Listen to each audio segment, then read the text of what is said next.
para hindi malaman ng tao na siya nagpagawa. Malaman ng tao, ang Diyos ang nag-provide nun. So doon pa lang, kita natin. Okay. Thank you, tech team. Okay. Tinamon ko ngayon ang hukbo ng Israel, pumili kayo ng ilalaban niyo sa akin, nang marinig ito ni Saul at ng mga Israelita nang hina ang kanilang loob at sila'y natakot. Sipin po natin, si Saul po ay leader. Pero, hindi po pwedeng isang leader, siya pa ang mahina ang loob, siya pa ang takot. Siguro ang tanong, paano nangyari to? Kasi nga po may dalawang klase po ng leader. May leader na pinili ng Diyos, may leader na pinili ng mga tao. Nung time na to, sabi ng Panginoon, sige na Samuel, humanap pa ng hari kasi ayaw nila sa akin. Kaya ang napili nila ay si Saulo. Kaya dumating yung time, naranasan din nila yung consequence ng kanilang pagpili. Alam niyo po sa ating bansa, kung ano po yung nararanasan natin ngayon, consequence po yan ng pagpili ng tao. Kaya wag natin baliwalain, isang boto lang naman yan, ilang minuto lang naman yan. Hindi po. Lapit tayo sa Panginoon. Tingnan talaga natin anong kalooban ng Diyos. Kasi ilang taon po tayo uli magsasuffer. Kaya dito, kita mo, palpak yung leader. Bakit? Hindi galing sa Panginoon. Kanino galing? Yung gusto ng mga tao. Ang unang election po na nangyari sa Bible, hindi siya unang election. Natatandaan ko lang na election. Nung si Jesus ay nakay Pilato, pinapili yung mga tao. Si Barnabas o si Jesus? Sinong papalayain? Botohan. Isang bagay po na-realize natin dito. Yung pagpili ng tao, kasi ang pinili nila si Barnabas eh. Yung pagpili po pala natin, parang your choice reflects your values. Yung pagpili pala natin, nakikita po dyan kung ano yung ating personality, kung ano ang ating pinapahalagahan, at kung ano yung ating pananampalataya. Kasi ang pinili nila si Barnabas. Sino po si Barnabas? Kriminal. Makasalanan. So lumalabas, yung mga tao talaga makasalanan. Kriminal. Hindi po nila pinili si Jesus na walang kasalanan. So ano po lesson doon? Mapapansin nyo, yung mga taong magsusugal, ang gusto nilang leader mga magsusugal. Yung mga taong magiinom, ang gusto nilang leader magiinom. Yun ang binoboto nila. Bakit? Kasi yun sila. Kaya yung mga tao na bumoto sa magnanakaw, o kung ano pa man ang tawag sa kanila, kasi yun sila. Bukas, tayo po iboboto, magre-reflect po dyan kung ano yung pananampalataya natin at kung anong klaseng tao ka. Kaya huwag tayo makinig, itong iboto mo, hindi. Alamin natin, mag-background check tayo. Hindi masama mag-advise. Pero make sure na ikaw na individual, lumapit ka talaga sa Panginoon personally. Kasi yung ating iboboto, papanagutan natin sa Panginoon. Ako, hindi po ako nag-endorse. Kasi ayoko pong magkamali. Sinabi ko sa'yo, ito iboto mo, pero hindi pala yun ang will talaga ng Lord. Pero sa ganang akin, nagsisik ako sa Panginoon ko, ako'y magkamali, Lord, patawarin niyo ako. Ganon din tayo. Kailangan natin ng discernment. Meron niya ako isang tanong. Ang tanong ko ganito. Ano ang pinagkaiba nung tumanggap ng 1,000 at tumanggap ng candy, tumanggap ng grocery o kaya ng sabihin natin mga sombrero o kung ano pa man? Sa akin po ang conviction sa akin, wala pong pinagkaiba yung tumanggap ng 1,000 sa tumanggap ng isang candy. Yung candy, bago maging candy yan, pera po ang binili dyan. Galing din yan sa politiko. Sa tahanan natin, hindi rin tayo pumapayag na magkakabit sila ng tarpaulin na hindi naman yun yung will ng Lord. Hindi tayo papayag. Kasi pag pinakabit natin sa ating tahanan yan, parang sinasabi na rin natin, pinopromote na rin natin, iboto nyo to. Kailangan natin ng discernment. Sa pangunguna sa bansang ito, kailangan natin ng discernment. Hindi lang usapin to ng pagboto. Sa ating pamilya, mga binata, dalaga, mag-aasawa tayo, maglilid tayo ng family. Sa trabaho natin, naglilid tayo. Leader po tayo ng Panginoon, kaya kailangan meron tayong discernment. Meron tayong discernment. Okay? Kaya dito, sipin nyo, dahil mahina yung loob ng mga leader, tingnan po natin anong nangyari doon sa kanyang mga followers, sa kanyang mga grupo. Nagtakbuhan, nang makita si Goliath, ang mga Israelita ay nagtakbuhan dahil sa matinding takot. Kaya napaka-importante, ang isang leader, dapat firm yan. Strong yan. Bakit? Kasi pag natakot na ang leader, ano nangyayari sa mga kasamahan niya? Takot na rin. 40 years na inaapi, kinukutsa sila ni Goliath dahil mayroong leader na hindi naninindigan, dahil mayroong leader na walang Diyos. At that is exactly gonna happen to us. Sa ating bansa, pwedeng mangyari, 1,000 taon, 100 taon, ganito na lang ganito, corruption, magulo. Bakit? Leader po ang susi. At yung leader na yon, ikaw at ako, magko-contribute doon. Kung sino yung maluluklok, may contribution tayo doon. Kaya dito, wag na tayo magtaka, nagtakbuhan yung mga kasama niya. Bakit? Kasi yung mismong leader, mahina ang loob. Bakit? Hindi galing sa Panginoon. Tingnan po natin yung leader na galing sa Diyos. Pagdating kay Saul, sinabi na David, hindi po tayo dapat masiraan ng loob dahil lang sa Pilisteyong iyon. Ako po ang lalaban sa kanya. Sinabi ni Saul, hindi mo kayang Pilisteyong iyon. Batang-bata ka pa. Batang-bata ka pa. Samantalang siya ay isang mahusay na mandirigma mula pa sa kanyang kabataan. Ito ang klase ng leader talaga na galing sa Panginoon. Ang confidence niya nasa Diyos. Huwag po kayong masiraan ng loob. Huwag kayong magalala. Bakit? Kasi ang Diyos ang bahala. Kaya kung ano man po ang magresulta ng ating eleksyon, huwag tayong mag-alala. Ipanatag natin ang kalooban. Ang pag-asa natin hindi doon sa maluluklok. Ang pag-asa palagi natin nasa Panginoon. Kaya minsan nakakalungkot, Christian sa Christian, nag-aaway, dahil iba yung binoto ni ganito. Huwag po. Hindi ganyan ang calling sa atin. Kaya nga nalulungkot din ako, may mga pastor, tumatakbo din ng ano. Ang pastor talaga, ang calling nila talaga, mag-shepherd ng church. Hindi sila kinakailangan pumasok sa politiko. Alamin natin yung calling natin. Calling natin tomorrow, bumoto tayo ayon sa kalooban ng Panginoon. Kaya dito, nagkaroon ng pag-asa. Bakit? Kasi merong leader na galing sa Panginoon. Ang ating bansa, ang ating bayan, ang mga eskwelahan ngayon, alam nyo, ang school ngayon, grabe yung sistema. Ako, kahit sa biyanan pag nakapagtrabaho ko sa school, nakita ko talaga kung ano yung mga nangyayari, kung ano yung mga problema. Pag tinignan natin yun, wala lang pag-asa. Pero alam niyo po, ganun ang nangyari sa mga Israelites. 40 years. Okay? 40 years, 40 days. Anong ginagawa? Kinukutsa. Pero dumating yung time, ano nangyari? Nagkaroon po ng leader mula sa Panginoon. So, na-restore po yung Israel. Kaya sabi dito, idinugtong pa ni David, iniligtas ako ni Yahweh mula sa mga mababangis na leon at mga oso. Iniligtas din niya ako sa kamay ng mga Pilisteyong iyon. Si David, hindi niya pinagmamalaki yung sarili niya na alam mo, ako pumapatay ako ng leon, hindi.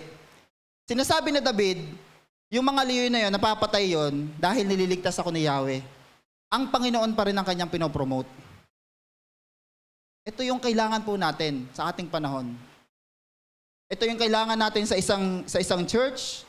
Ito yung kailangan natin sa isang tahanan. Sa bawat department, kailangan natin ng ganitong klaseng leader mula sa Panginoon. Yung klase ng leader na ang Diyos ang kanyang confidence. Ang Diyos ang kanyang pinopromote sa mga achievements na kanyang nakakamtan. Meron ako estudyante kinausap. Sabi ko, Christian ka. Okay? Ang i-promote mo, dahil mahilig ka rin din mag-post, mag-my day, mag-note, i-promote mo palaging salita ng Diyos. Huwag mo na i-post yung grade mo, high honor ka, huwag mo na i-post na nakapasa ka ng board exam, huwag mo na i-post na kumakain ka sa ganitong lugar, nandito ka sa ganitong... Huwag na natin i-post yung ating sarili. Kristyano po tayo. Ang calling sa atin ng Panginoon, i-promote natin ang Panginoon. I-promote natin yung gawain. Kaya kita mo sa isang tao yung kanyang maturity. Bisitahin mo yung Facebook, tingnan mo kung ano yung mga nasa page niya. Kita mo doon kung si Jesus talaga ang Lord ng buhay niya o siya pa rin ang nakaupo sa trono niya. Kasi ang Christian, di natin kailangan ng mga likes, di natin kailangan maging accepted sa mga tao. Ang kailangan natin, maipangalat natin ang salita ng Diyos. Kung kaya natin mag-post ng mga politiko, kaya din natin mag-post patungkol kay Jesus. Kaya naman pala magbahay-bahay at i-promote ang politiko eh. Eh di kaya din natin magbahay-bahay at i-promote si Jesus. Usapin lang talaga yan, sino ang Lord natin. Para kay David, dahil ang Lord niya yung Panginoon, ang Lord ang kanyang lakas, kaya ginawa siyang tagapanguna. Proverbs 3:5, trust in the Lord with all your heart and lean not on your own understanding. Ang sekreto ni David, hindi yung kanyang lakas, hindi yung kanyang training. Ang sekreto ni David ay ang Panginoon, yung pagtitiwala niya.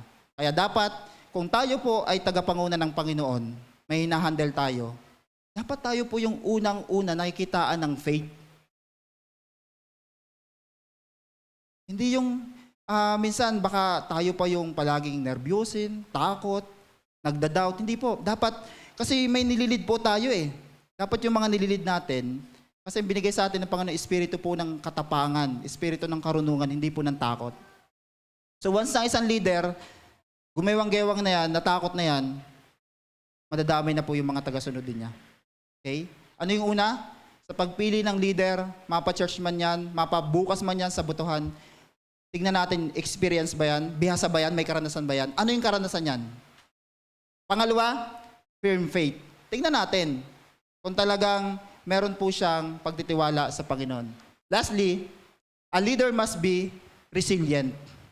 Ang buhay ay hindi laging panalo. Si David, marami siya na ipanalong gera, pero dumating yung time, yung kanyang down moment.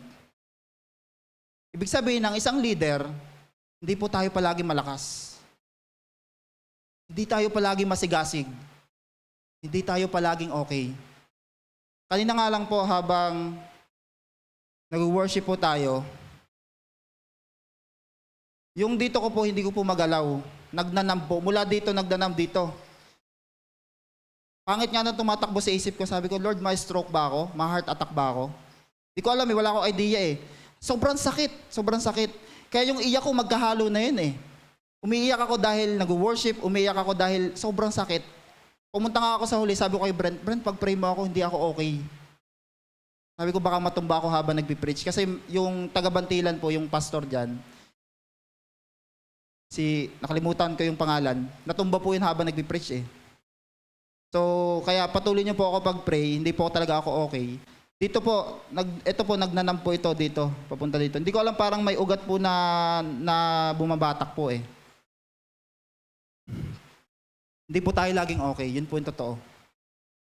Kaya kailangan po natin, dahil tayo siyempre tagapanguna, hindi pwedeng habang buhay na lang tayong lugmok. May pinagdadaanan tayo, yes, naintindihan natin may pinagdadaanan tayo. Pero meron din po mga tao naka-entrust sa atin. Nasa ilalim po ng ating pamahala.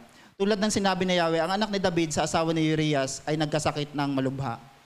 Dahil may ginawa si David na kasalanan, nagpapatay siya ng tauhan, siyempre, nakiapid siya sa asawa ng kanyang tauhan. Ang consequence po sa kanyang sambayan, palaging may mamamatay at maglalaban.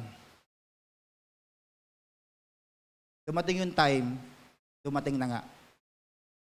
Sa lahat ng pinakamasakit na pwedeng mangyari sa tao, yung mamatay ng anak. At nangyari po yung kay David. Nakaraan, meron po yung estudyante, kapatid niya po, 11 years old, nalunod po dito sa may lipahan. Di po yung pinapayagan ng magulang na pumunta pero tumuloy pa rin. Nalunod po, patay. Kaya kita mo yung nanay, sobrang sakit ng kanyang pinagdadaanan. Kaya napaka-importante ng pakikinig sa magulang para hindi tayo mapahamak. Bata pa nun. Yung bata daw, nagpabili pa daw ng pamuyod at saka ng notebook kasi kahit malayo pang pasukan, excited. Binili daw ng nanay nung araw na yon. Tapos kinatanghalian, nalunod na po. Sobrang sakit po nun. Ganun ang eksaktong nangyari kay David. Si David na napaka-strong, si David na tagapanguna, dumating sa time ng buhay niya, yung lugmok. Kaya nag-fasting siya habang nabubuhay pa yung anak niya. Pero dahil malinaw sa kanya, tinawag siya ng Panginoon para pangunahan yung mga tao. Ano pong ginawa niya? Lumapit sa kanya ang matandang pinuno sa palasyo at hinimok siyang bumangon, ngunit tumanggi siya. Ayaw niya kasi buhay pa dyan yung anak niya. Pero alam niyo po, nung nangyari ng kalooban ng Diyos, namatay na anak niya, ito po yung nangyari sa kanya. Pagkarinig nito, nalaman niya na, patay na yung anak niya. Bumangon si David, naligo at nagbihis. Pumasok siya sa bahay ni Yahweh, nagpatira pa at nanalangin. Pagkatapos umuwi siya at humingi ng pagkain. Nag-worship siya sa Panginoon. The best response, kapag meron tayong pinagdadaanan, mag-worship tayo sa Panginoon. Yun ang ginawa ni David. Kasi nga, hindi po pwede, sabihin natin pinakamasakit na pwede mangyari sa buhay natin na matayan tayo. Naintindihan natin, nagdadalamhati tayo. Pero hindi tayo pwedeng manatili sa ganong sitwasyon na magmumukmuk tayo habang buhay. Lalo na pinili ka ng Panginoon para pangunahan yung ibang tao. Lahat tayo, ganun po yung calling sa atin, maging tagapanguna ng Panginoon sa bansang ito, sa mga tao. Kaya nga ang calling sa atin to make disciples. Kaya dito, balik ka agad siya, move on ka agad siya. Bakit? May gawain pinagkatiwala sa kanya. Samantala, ipinagpatuloy ni Job, ito po yung kanyang pinakasundalo, pinuno, tuloy siya sa pagsalakay. Ngayon, sabi niya dito sa 28, kaya kailangan pangunahan naman niya ang iba pang kawal. Sabi niya kay David, aba, punta ka na dito. Kasi alam niyo po kung bakit na-tempt si David, kung bakit nahulog siya dun sa kasalanan, sa temptation. Kasi yung time, sunod-sunod yung panalo niya, nagpatumpik-tumpik na siya. Hindi na siya sumasama sa gera. Pataas-taas na lang yung paa niya doon sa kanyang palasyo. Kaya nung inatake siya ng kaaway, wala siyang kalaban-laban. Bakit hindi siya busy sa gawain ng Panginoon? Kaya ngayon, ang nangyari dito, sabi niya, kapag hindi pa siya sumama, sabi niya, abay, sa kanyang karangalan. Pero alam mo ang ginawa ni David? Pagtanggap ng balita, inihanda ni David ang kanyang hukbo, nilusob ang raba at nagtagumpay siya. Move on na kaagad. Kahit masakit yung nangyari kay David, pero dahil merong gawain pinagkatiwala sa kanyang Panginoon, move on na kaagad. Pinagpapatuloy niya. Ang tanong ngayon, ano po yung pinagkatiwala sa atin ng Panginoon? Na maaaring may pinagdadaanan tayo, pero wag nating kalimutan, may in-entrust din po sa atin. Darating ang panahon, alam niyo po, mas nag-glorify ang Panginoon doon sa mga panahon na nagsasuffer tayo, pero nananatili pa rin tayo sa Kanya. Doon sa mga panahon may pinagdadaanan tayo, pero hindi pa rin natin pinapabayaan yung gawain ng Panginoon. Isang bagay lang naman kung bakit mapapabayaan ang gawain sa kaharian ng Diyos. Dahil wala itong halaga sa mga taong wala talagang totoong pananampalataya sa Panginoon. Kaya yun po ang tanong. Kamusta po yung inentrust sa atin ng Panginoon? Sabi po sa Psalm 75, 6-7, ang promotion daw po hindi nanggagaling sa west, sa east, sa south, sa east, sa north. Ang promotion daw po, it comes from the Lord. Maliban, maunawaan natin na ang promosyon ay galing sa Panginoon, doon lang tayo sasamba sa Kanya. Kung naghahangad tayo ma-promote sa ating mga trabaho, sa school naghahangad na magkaroon ng honor kapag gumraduate, hindi ba dapat mas hangarin rin natin na i-promote tayo ng Panginoon na mula sa minsan lang tayong taga-attend, taga-upo, Lord, i-promote mo naman ako, gusto ko mag-serve. Mula sa dating wala lang sa atin, upo-uwi, di ba naghahangad din dapat tayo ng promotion na, Lord, i-promote nyo naman ako na maging manggagawa din po ako sa inyong kaharian. Kapag nakita natin na ito'y kaharian ng Diyos, sigurado ito yung isang bagay, hahangarin natin, Lord, i-promote nyo naman ako. Wala naman tayo may pagmamalaki Kung tayo ay naglilingkod na ngayon sa Panginoon, yan yung nagpapahumble sa atin. Bakit? Kasi Lord, hindi ko naman deserve to Yung makapagtrabaho nga ako sa isang eskwelahan, grabing biyaya na yun, school lang yun Lord, eto pa kaya kaharian mo to? Tapos tinatawag mo ako maglingkod? Lord, mga kahaluluwa to ng mga tao, tinatawag mo ako mag-lead? Grabing pribileheyo ang maglingkod sa kaharian ng Panginoon. Subalit sa mga taong walang pananampalataya sa Diyos, walang relasyon sa Panginoon, pagsasayang lamang ng oras ang mga bagay na ito. Kaya ang prayer po natin, hilingin natin sa Panginoon, Lord, i-promote nyo naman po ako. Kung sa ibang bagay willing akong gawin para lang maging fit ako doon, para lang maging qualified ako doon. Lord, willing din po akong gawin kahit ano, willing isasakripisyo ko. Para lang gawin niyo po akong manggagawa sa inyong kaharian. Pag sinabi ng pastor, bawal ang may boyfriend, girlfriend habang nag-aaral para makapag-serve ka sa ministry. Lord, ililet go ko yan. Hayaan mo na silang pumili dyan. Bakit? Kasi mas gusto ko mag-serve sa inyo. Kapag pinagsasabihan tayo sa anumang kasalanan o maling ginagawa natin, willing natin itabi yung pride natin. Bakit? Kasi mas pipiliin natin manatili tayo sa pagsiserve sa Panginoon. Kaysa naman, kikim-kimin natin yung pride natin, okay lang, tanggalin niyo ako sa ministry. Hindi po ganun. Kaharian po ito ng Diyos. Hindi pwedeng maging putyo-putyo lang ang paglilingkod sa Panginoon. Kung sa trabaho hindi tayo nalilate, kung sa trabaho, grabe tayo magtrabaho. Sa mga estudyante, grabe mag-aral. Mas lalo sa kaharian ng Panginoon. Lalo tayo dapat mas grabe. Reflection time, nais mo bang maging servant ng Panginoon? Bakit? Yung bakit mo ngayon, yung dahilan mo ngayon, yan yung magdedetermine kung tayo ay tatagal sa pag-serve sa Panginoon. Kapag ang dahilan mo ay ang Panginoon, sure yan, magtatagal tayo.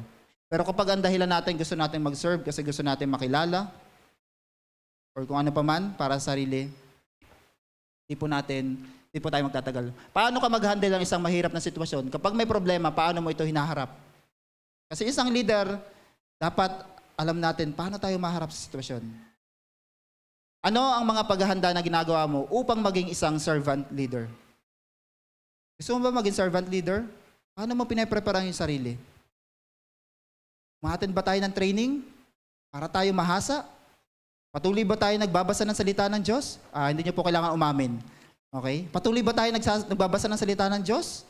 Kasi salita ng Diyos ang ating babahagi. Kapag ba may nakikita tayo na kahit may bayad, kahit libo pa yan, basta matututo ako na mag-train ng tao, willing ba tayo mag-sacrifice? Willing ba tayo mag-leave sa trabaho para lang maka-attend ng training? Yan yung magdedetermine kung yung puso natin ay nasa Panginoon. Paano ka pupili ng leader? Anong basehan mo? Anong basehan mo? Okay?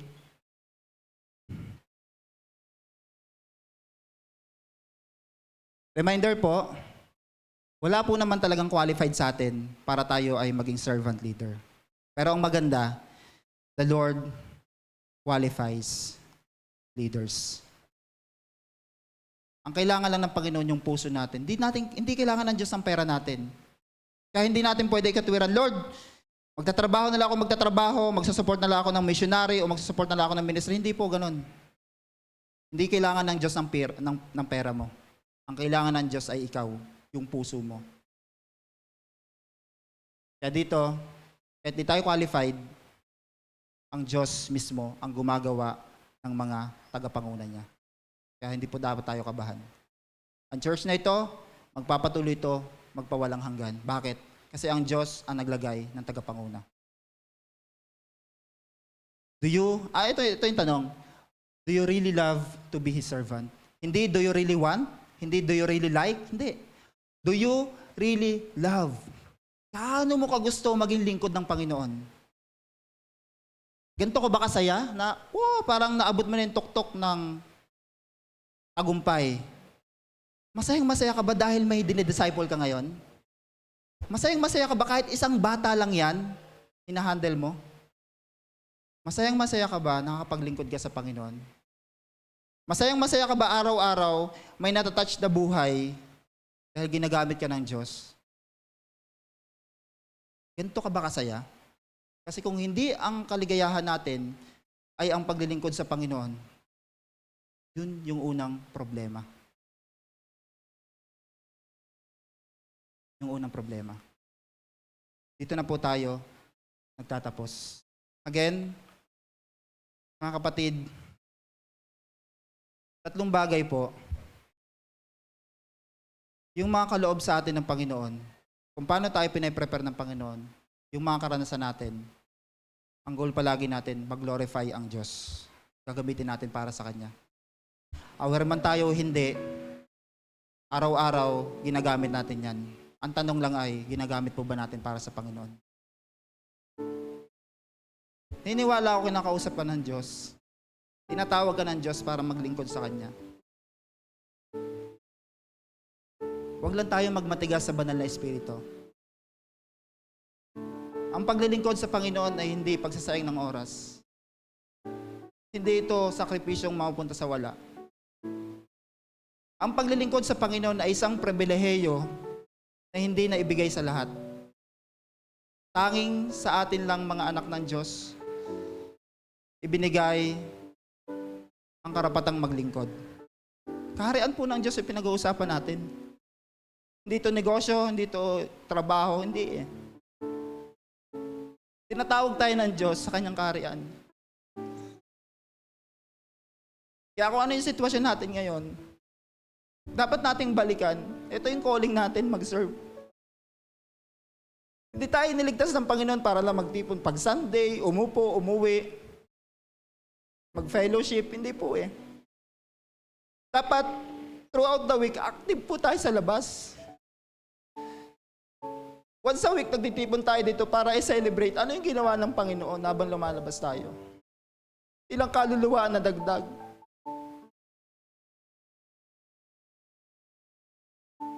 $150,000 araw-araw ang namamatay. Kaya kung every Sunday lang tayo hahayo. Kung every Sunday lang tayo hahayo, paano ang kaluluwa ng mga tao? Kaya nga nilagay ka ng Diyos sa trabaho na yan eh. Kasi inaasahan ng Diyos, confident ang Panginoon. Dadalhin mo sila sa Lord. Yung family natin, are we sure yung family natin, sa Panginoon talaga sila?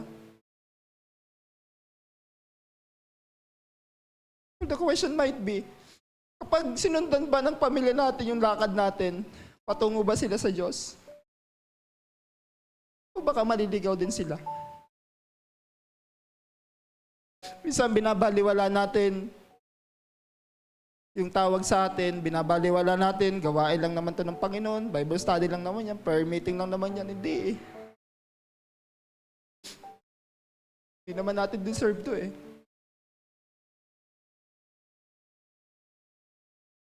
Kaya sana mga kapatid, naniniwala tayo, naniniwala ako, lahat tayo busy araw-araw. Aware man tayo o hindi, kahit sabihin natin walang ginagawa, nakatambay lang, busy pa rin yun eh. Busy siya sa pagtambay. Pero ang tanong lang, saan tayo busy? Sa mga pangarap natin? Dahil gusto natin ng magagandang bahay, sasakyan? Hindi eh. Ang calling natin, maging busy tayo sa pag-abot ng mga kaluluwa. Kasi mga tao po ito, nangangailangan din ng kaligtasan. Kaya ito po yung challenge ngayon. Wala pong hindi leader. Kung sakali ngayon, ikaw ay nasa ilalim ng isang pamamahala, ang goal po, ikaw din ay maging tagapamahala balang araw. Maging leader din. Ang goal po ng Bible study, hindi habang buhay tayo magba-Bible study. Hindi po. Dapat yung bina-Bible study, isang araw magba-Bible study rin. Kung wala siyang plan na gano'n, wala siyang plano na sumunod sa Panginoon, i-let go po natin. Hanap tayo ng iba. Ito yung kailangan sa generation natin ngayon. Hindi natin kailangan ng mga politicians na yan. Yes, kailangan. Pero hindi yan yung pag-asa natin eh. Ang kailangan natin, patuloy tayo maging tapat, araw-araw, gumawa tayo ng paraan na makapagbahagi ng gospel. Naniniwala ko ang Diyos laging gumagawa ng paraan para makapag-share tayo. Kahapon po, galing kami sa dedication. Yung sa may crossing doon, sa may papunta ka na Kuya Alan, ka na Ate Mai, tsaka yung papunta sa may palengke. Muntik na po ako mabangga ulit. Yung babangga po sa akin, hindi nakatingin. Mag-stop na ako, ang tagal ko na nakastop. Diretso siya, hindi siya nakatingin.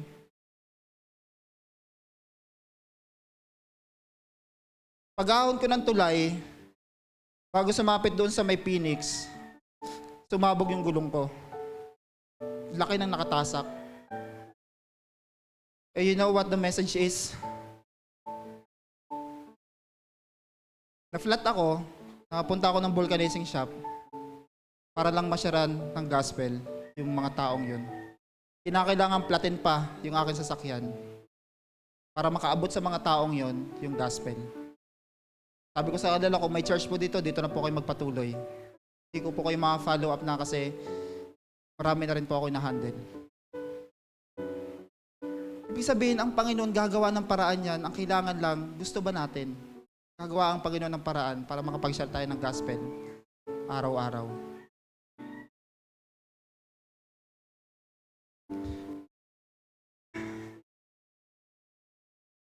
Tayo po ay mag-pray. Pwede po ba tayo tumayo?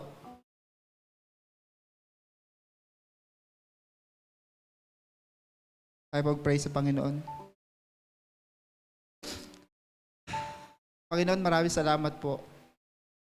Di man kami karapat-dapat maging servant leader sa inyong kaharian, sa aming mga tahanan, sa bansang ito. Pero alang-alang sa inyong sakripisyo, buhay na binigay, tinawag niyo kami para maging tagapanguna. Tulungan niyo po kami yung mga karanasan namin, ito'y magamit para lalo kaming mapalapit sa inyo at lalo kaming maglingkod.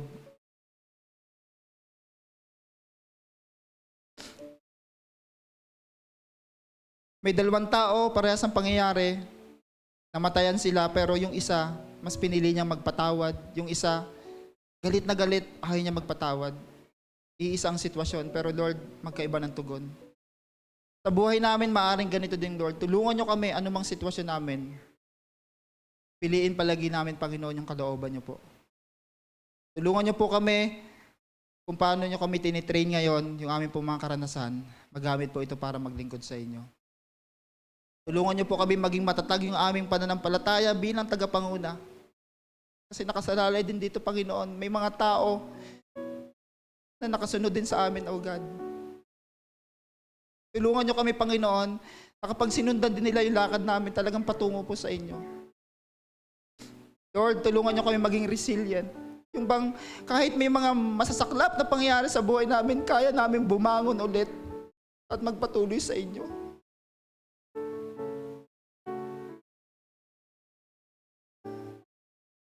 Dahil ito ang calling niyo sa Lord, kung meron man kaming isang bagay na iniiyak sa bansang ito, yung kaluluwa ng mga tao, Lord. Yung kaluluwa ng mga tao. Iligtas niyo po, Panginoon. Gamitin niyo po ang church na ito, ang TMI. Hindi lang once a week na pagtitipon, kundi Lord, araw-araw sa aming buhay.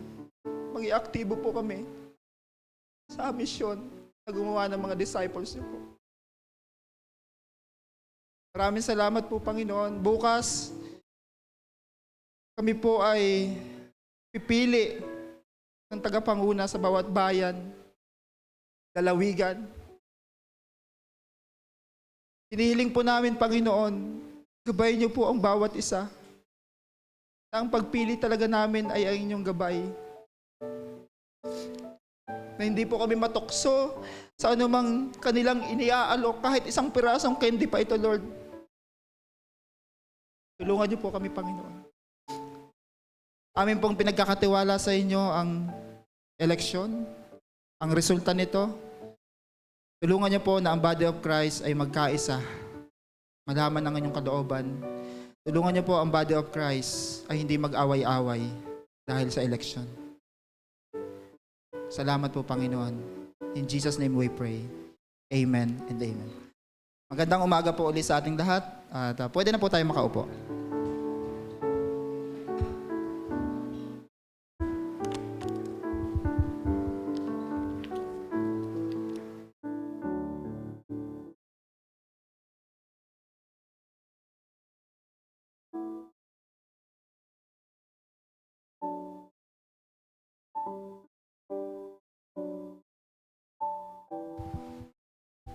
Ayan, salamat po sa natapos na pagtuturo ni Kuya Arvin at nawa po itong salita ng Diyos ay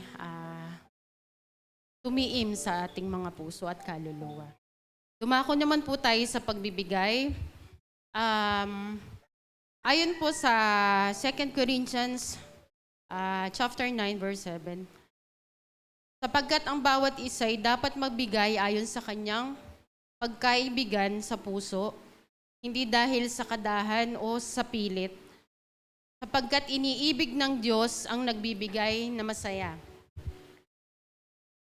Ito pong mga talatang ito ay nagpapahiwatig na ang pagbibigay ng ating mga kaloob ay hindi lamang isang obligasyon, kundi isang pagkakataon upang ipakita ang ating pagiging masunurin sa Diyos, magpakita ng pag-ibig at tumanggap ng kanyang pagpapala. Ang pagbibigay na kusang loob ay nagmumula sa isang puso na nag-aalala sa Diyos at sa kanyang gawain. Tayo po ay manalangin. Panginoong Diyos na makapangyarihan sa lahat, kami po ay nagpapasalamat sa lahat po ng pagpapala at biyaya na ipinagkakaloob nyo sa amin. Ngayon po, Panginoon, kami po ay magbibigay ng aming mga kaloob. Nawa, Panginoon, yung aming lahat ng mga ikinabubuhay, lahat ng trabaho, o anuman po yung ikinabubuhay namin, Panginoon, inyo pong pagpalain, Panginoon, sa araw-araw. At naway ito pong aming malilikom na mga kaloob, Panginoon, ay magamit namin sa ikaluluwalhati at lalagana po ng inyong salita, Panginoon. Ito po ang aming samot dalangin sa pangalan ni Jesus. Amen. Pwede na po tayong mag-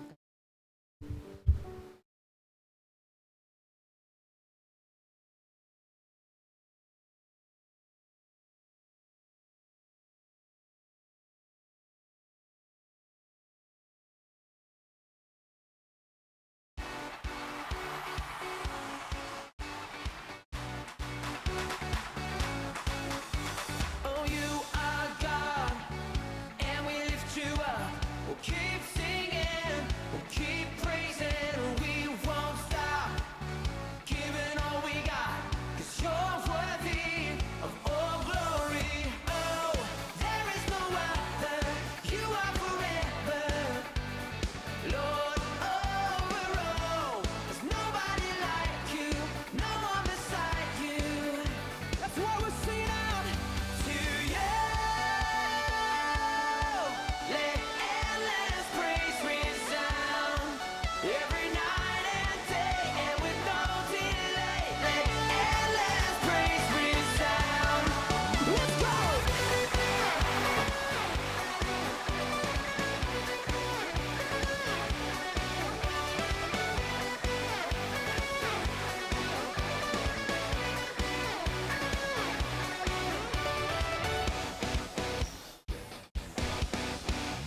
Boundless love Hello, yan. for the sun. Hello po, magandang umaga po sa ating lahat.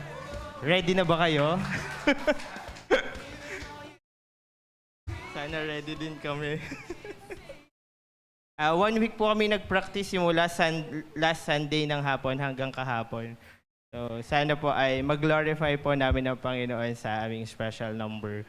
And so, katulad lang po nung sinasabi po sa aming aawitin, dahil nalalapit na nga po eleksyon, kung ano man po yung maging resulta, lagi lang po natin tandaan that we only hold on to the promises of the Lord. Kung ano po yung pangako ng Panginoon, yun lang po yung ating panghawakan. So, narito po ang prod and ang ushering team. Dito po. Hello. Kung alam niyo po yung kanta, pwede niyo po kaming sabayan. Sama-sama po nating i-worship po ang ating Panginoon. Di ba ba? Tigigisa kaming mic. Hello, hello. Chinek ko nga eh.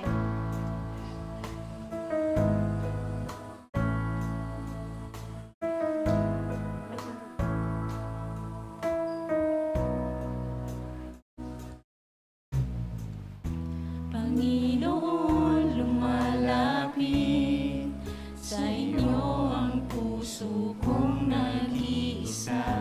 Kayo ang aking pag-asa. Panginoon, tugon sa aking dalangin, tapat kailan pa man aking kapayapaan. Pangako niyo'y aking panghahawakan. Pangako niyo ang tangi kong sandigan. Pangako niyo'y tapat, magpakailanman ako ay di iiwan o pababayaan man. Pangako niyo'y aking panghahawakan.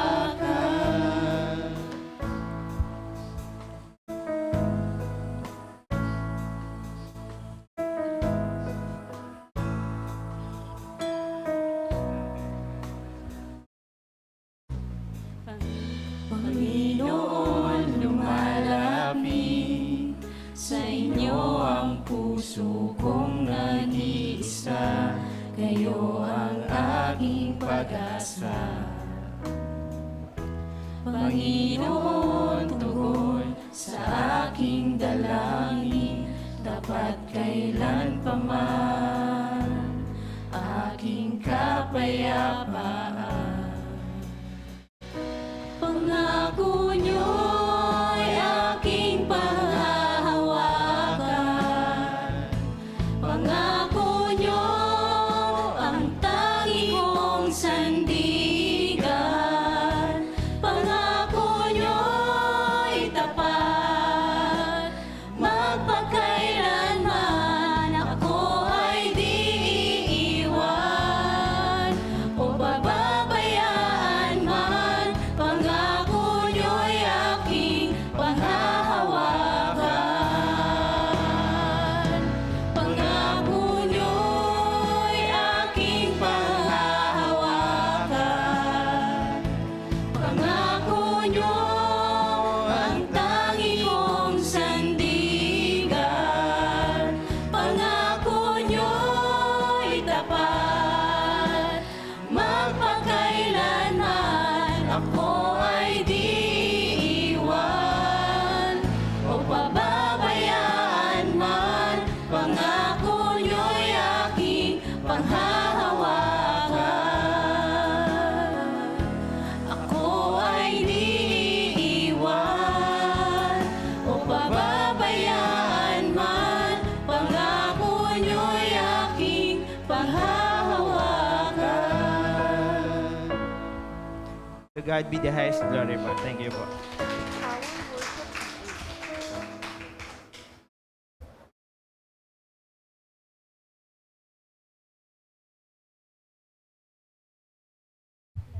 Hello po, tayo po tumayong lahat. Magwawakas na po tayo sa panalangin. Wala na po tayong small group. Mag-fellowship na lang po tayo, then prayer time na po.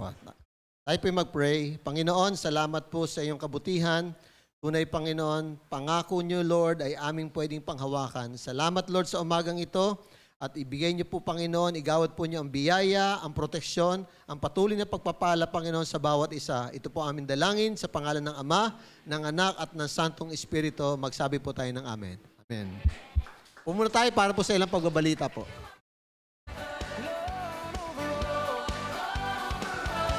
There's nobody like you, no one beside you. To you, let endless praise resound.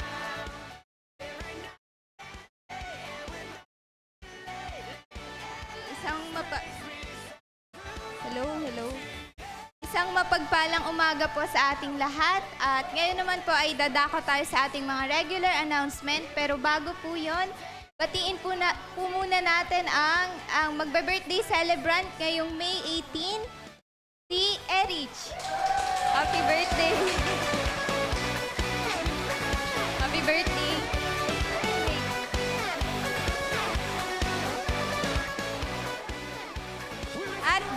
po pala tayo dumako sa ating regular announcement, nais po nating i-welcome ang mga bagong mukha ngayon sa TMIT Pass, si Ate Diana Valenzuela. Pwede po ba tayong tumayo? Welcome po sa TMIT Pass. At si Ate Helen Mercado po. Welcome po sa TIPAS. Hoping po na makasama pa po ulit namin kayo sa mga next Sunday worship service po. At ngayon naman po, dadako na po tayo sa ating regular announcement. Every Tuesday po, ginaganap po ang ating prayer meeting dito po sa TMIT Pass. Every 5:30 p.m. po yun.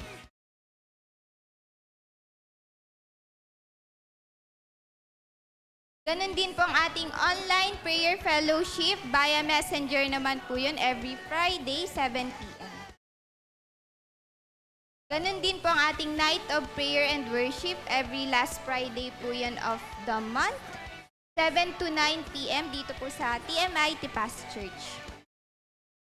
At patuloy pa rin pong ginaganap ang ating Ignite or TMI Youth Worship Service dito po sa TMI Tipas every Saturday, 1 p.m. Kaya po patuloy pong ini-invite ang bawat kabataan na makidalo po sa ating gawaing ito. At yun lang po, ang server po natin ngayon ay Young People Boys. Thank you po. Ay, wait lang. May nalimutan. Oo nga. Gusto po nais po naming anyayahan ang mga kananayan dito po sa unahan. Did you bring a sacrifice? Yeah. This moment I'm taking without hesitation. I'm not holding back. There's no limitation on how I will praise Him. I'm not holding back. Move out of my way.